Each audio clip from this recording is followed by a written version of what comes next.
तर तपोवनच्या वृक्षतोडीला विरोध करण्यात आलेला आहे आणि त्या संदर्भातल्या आज काही घडामोडी घडल्या, त्या संदर्भातल्या टॉप 9 बातम्या पाहूया।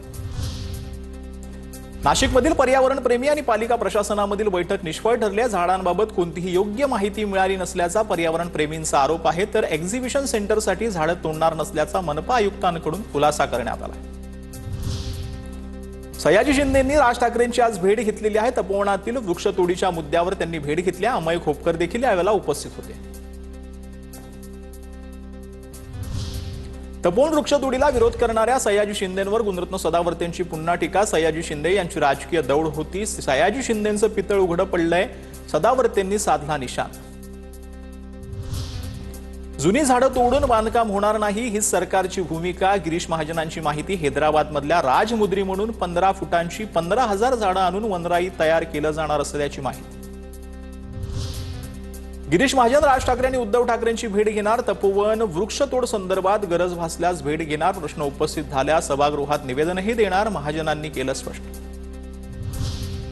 अजित पवारांच्या राष्ट्रवादीच्या अनिल पाटलांचं अजब गजब विधान समोर आलंय। साधूंना वनात राहण्याचा फील यावा म्हणून झुडपं काढत आहोत असं अनिल पाटील यांनी म्हटलंय। पण त्यांनी केलेल्या विधानानं जे आधीच तपोवन आहे तिथं वनाचा फील म्हणजे काय असा सवाल उपस्थित केला जातोय।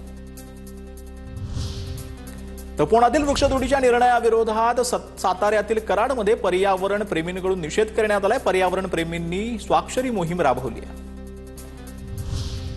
नाशिकच्या तपोवनातील वृक्षतोडी विरोधात तृतीयपंथीही आक्रमक झाले आहेत। घोषणाबाजी करत झाडे जगवा झाडे वाचवा असा संदेश त्यांनी दिला। तर स्ट्रॉंग रूम बाहेर कडक बंदोबस्त ठेवण्यात येतोय महाराष्ट्रभरामध्ये। त्या संदर्भातल्या टॉप 9 बातम्या पाहूया। जळगावच्या भडगावमध्ये स्ट्रॉंग रूमला शिवसेनेचे आमदार किशोर पाटील यांनी नेमलेल्या खासगी सुरक्षा रक्षकांचा पहारा। पाचोरा आणि भडगाव या दोन्ही ठिकाणी स्ट्रॉंग रूम बाहेर नेमले खासगी सुरक्षा रक्षक। 21 डिसेंबर पर्यंत 24 तास स्ट्रॉंग रूम बाहेर खासगी सुरक्षा रक्षकांचा बंदोबस्त।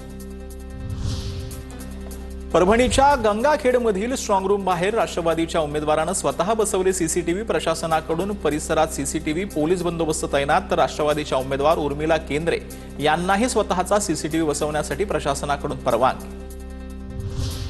साकणेतील स्ट्रॉंग रूमच्या बाहेर धक्कादायक परिस्थिती। सीसीटीव्हीचा डिस्प्ले बाहेर लावलेले नाहीत। तर उमेदवारांच्या प्रतिनिधींना सीसीटीव्ही पाहण्यासाठी देखील बंदी। सुरक्षा अलार्म सिस्टीम सुद्धा लावण्यात आलेली नाही। नाशिकच्या मनमाडमध्ये भर थंडीमध्ये स्ट्रॉंग रूम बाहेर रात्रभर समर्थकांचा पहारा। ईव्हीएम सुरक्षित नसल्याच्या उमेदवारांचा आरोप। अमरावती नांदगावमध्ये स्ट्रॉंग रूम बाहेर ठाकरेंच्या शिवसेनेचा पहारा। खंडेश्वर नगर परिषदेमध्ये तिरंगी लढतीमुळे पदाधिकाऱ्यांची दक्षता। बीडमधील स्ट्रॉंग रूमच्या बाहेर महाविकास आघाडीचा उमेदवार आणि कार्यकर्त्यांकडून 24 तास पहारा। अनपेक्षित निकाल लागतात असा आरोप करत पहारा देण्यासाठी 8 कार्यकर्त्यांना 8 तासांची शिफ्ट आहे। वाशीमध्ये 21 डिसेंबर पर्यंत ईव्हीएमसाठी कडेकोट पोलीस बंदोबस्त तैनात करण्यात आलाय। तहसील कार्यालयाचा संपूर्ण परिसर 24 तास सीसीटीव्ही निगराणीखाली असणार आहे।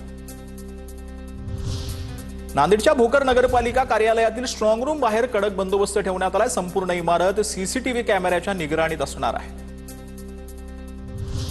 शिरपूर नगर परिषदेत स्ट्रॉंग रूमला पोलिसांचा मोठा बंदोबस्त आहे। 12 पोलीस कर्मचाऱ्यांसह 1 PSI दर्जाचा अधिकारी तैनात आहे। वर्ग 2चा प्रशासकीय अधिकारीही 8 तासांच्या बंदोबस्तासाठी उपस्थित आहेत। तर 16 सीसीटीव्हीसह परिसरात लावलेले 2 मोठे स्क्रीन देखील पाहायला मिळतात।